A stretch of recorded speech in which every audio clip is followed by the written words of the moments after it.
मध्य प्रदेश सरकार द्वारा 3 नवंबर को जारी किया गया नया पत्र राज्य के किसानों के लिए एक सकारात्मक और दूरदर्शी कदम है। इस पत्र के माध्यम से सरकार ने धान और गेहूं की खरीदी व्यवस्था को विकेंद्रीकृत से केंद्रीकृत प्रणाली यानी FCI के मुख्य केंद्रों पर स्थानांतरित करने का अनुरोध किया है। यह बदलाव केवल प्रशासनिक प्रक्रिया नहीं बल्कि किसानों के लिए राहत और सुविधा का बड़ा माध्यम बनने जा रहा है। दरअसल भारतीय खाद्य निगम FCI कोई नई संस्था नहीं है। यह वर्षों से पूरे देश में किसानों से न्यूनतम समर्थन मूल्य यानी MSP पर फसलों की खरीदी कर रहा है। पंजाब, हरियाणा, राजस्थान, उत्तर प्रदेश, छत्तीसगढ़ जैसे राज्यों में पहले से ही यह व्यवस्था सफलतापूर्वक लागू है।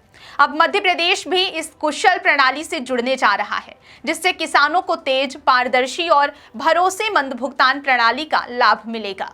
पहले राज्य सरकार को विकेंद्रीकृत खरीदी व्यवस्था के तहत हर छोटे छोटे केंद्र पर पैसे का अलग अलग प्रबंधन करना पड़ता था। इसका मतलब था कई स्तरों पर दस्तावेज, कागजी कार्रवाई, स्वीकृत और अंततः भुगतान में देरी। किसानों को अपनी फसल बेचने के बाद कई दिनों या हफ्तों तक इंतजार करना पड़ता था, जिससे उनकी आर्थिक योजनाएं प्रभावित होती थीं। अब नई व्यवस्था में यह प्रक्रिया पूरी तरह केंद्रीकृत होगी, यानी सभी भुगतान सीधे FCI के मुख्य केंद्रों से डिजिटल माध्यम से किसानों के बैंक खातों में भेजे जाएंगे।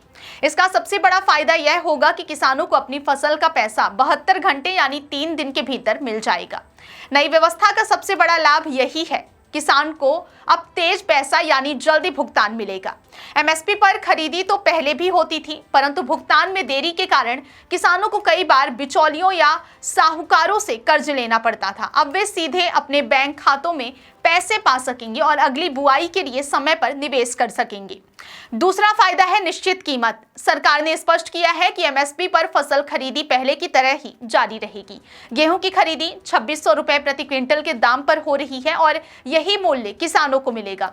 इससे न केवल किसानों की आमदनी स्थिर रहेगी बल्कि उन्हें यह भरोसा भी रहेगा उनकी मेहनत का सही दाम तय समय पर मिलेगा। तीसरा बड़ा फायदा है कम झंझट। पहले भुगतान प्रक्रिया में कई स्तर थे, स्थानीय मंडी, जिलाधिकारी, राज्य लेखा कार्यालय आदि। अब इन सभी के बीच का समय और प्रक्रिया घट जाएगी। इससे न केवल प्रशासनिक कार्य आसान होंगे बल्कि किसानों का समय और मेहनत दोनों बचेंगे। यह भी स्पष्ट कर देना आवश्यक है कि इस बदलाव से किसानों की मंडियों या खरीदी केंद्रों पर कोई प्रभाव नहीं पड़ेगा। मंडियां वही रहेंगी, खरीदी केंद्र भी वही रहेंगे, सिर्फ अकाउंटिंग सिस्टम बदलेगा, यानी किसान अपनी फसल पहले की तरह ही स्थानीय मंडी या खरीदी केंद्र में बेच सकेंगे।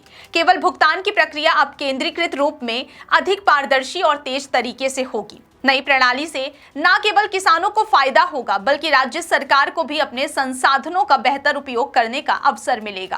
पहले छोटे छोटे केंद्रों पर नकदी और लेखा प्रबंधन के कारण सरकार को भारी प्रशासनिक बोझ उठाना पड़ता था। अब वह समय और ऊर्जा अन्य कृषि विकास योजनाओं जैसे सिंचाई, बीज वितरण या कृषि यंत्रीकरण पर केंद्रित कर सकेगी। इससे राज्य की अर्थव्यवस्था पर भी सकारात्मक प्रभाव पड़ेगा। तेज भुगतान का अर्थ है तेज आर्थिक प्रवाह, जो ग्रामीण बाजारों को सक्रिय करेगा।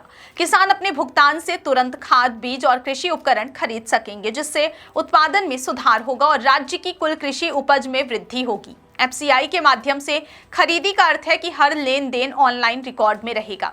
इससे पारदर्शिता बढ़ेगी और किसी भी तरह की गड़बड़ी या फर्जीवाड़े की संभावना लगभग समाप्त हो जाएगी। किसानों को हर ट्रांजैक्शन की जानकारी मोबाइल पर मिलेगी, जिससे उनका भरोसा सिस्टम पर और मजबूत होगा। मध्य प्रदेश सरकार ने इस परिवर्तन से पहले किसानों की राय और सुविधा का पूरा ध्यान रखा है। यह कोई प्रयोग नहीं बल्कि एक परखा हुआ मॉडल है जो कई राज्यों में सफलतापूर्वक लागू है। इस बदलाव के साथ सरकार यह सुनिश्चित कर रही है कि हर किसान को समय पर उसका हक मिले, बिना किसी देरी या दबाव के। कुल मिलाकर यह बदलाव मध्य प्रदेश के किसानों के लिए एक ऐतिहासिक सुधार है। इसमें किसी को नुकसान नहीं है बल्कि लाभ ही लाभ होगा।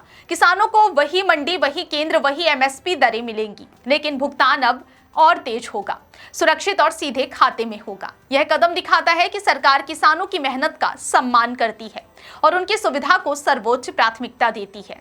किसानों के लिए तो हमारी सरकार है। किसान की सेवा से, किसान के आशीर्वाद से, किसान का बेटा ही सरकार के मुखिया के नाते से सारे मंत्रिमंडल के माध्यम से प्रदेश की सेवा कर रहे हैं। ऐसे में किसानों को कोई तकलीफ आने वाली नहीं है।